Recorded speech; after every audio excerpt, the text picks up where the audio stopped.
এই জিল্লা মাল দে।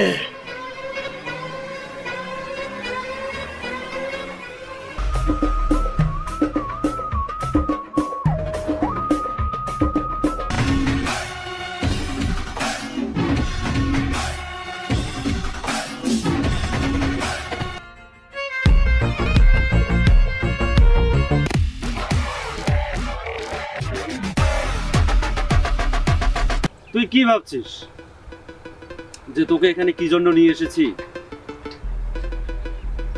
তুই আমার বন্ধু হইস, বন্ধু হয়ে তুই এই কাজটা কেমনে করতে পারলি আমার নিজেরই বিশ্বাস হচ্ছে না।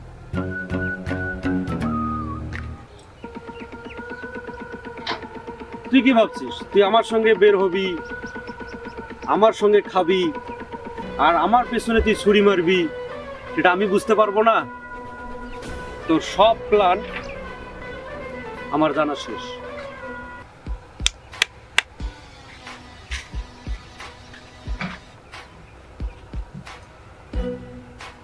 তোর লোক না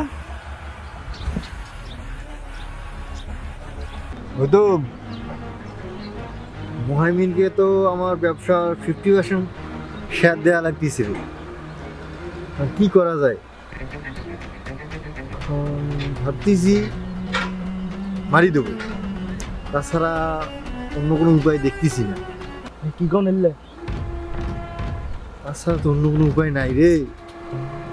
টাকার কাছে বন্ধু শত্রু হয়ে গেছে। মারি দেবো, ঠিক আছে? এটা কাউকে বলা যাবে না, কাউকে আমার বলিস না, ঠিক আছে? আচ্ছা, এখন চলি যা তুই।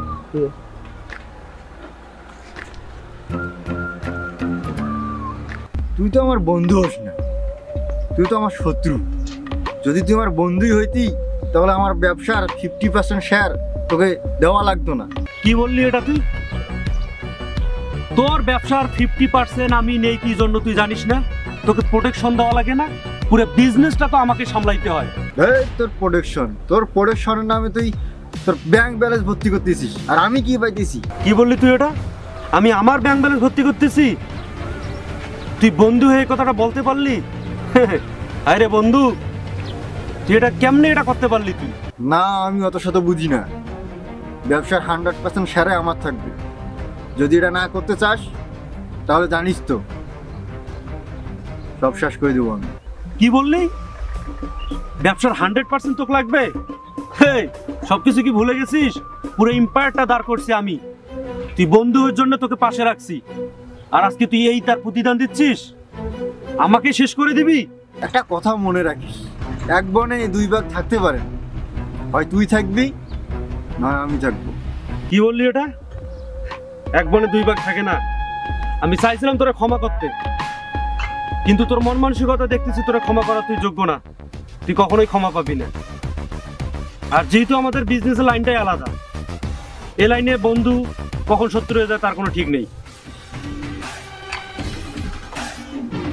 তো বন্ধু, একসঙ্গে অনেক কিছু করছি, মাফ করে দিস, আর ওপরে ভালো থাকিস।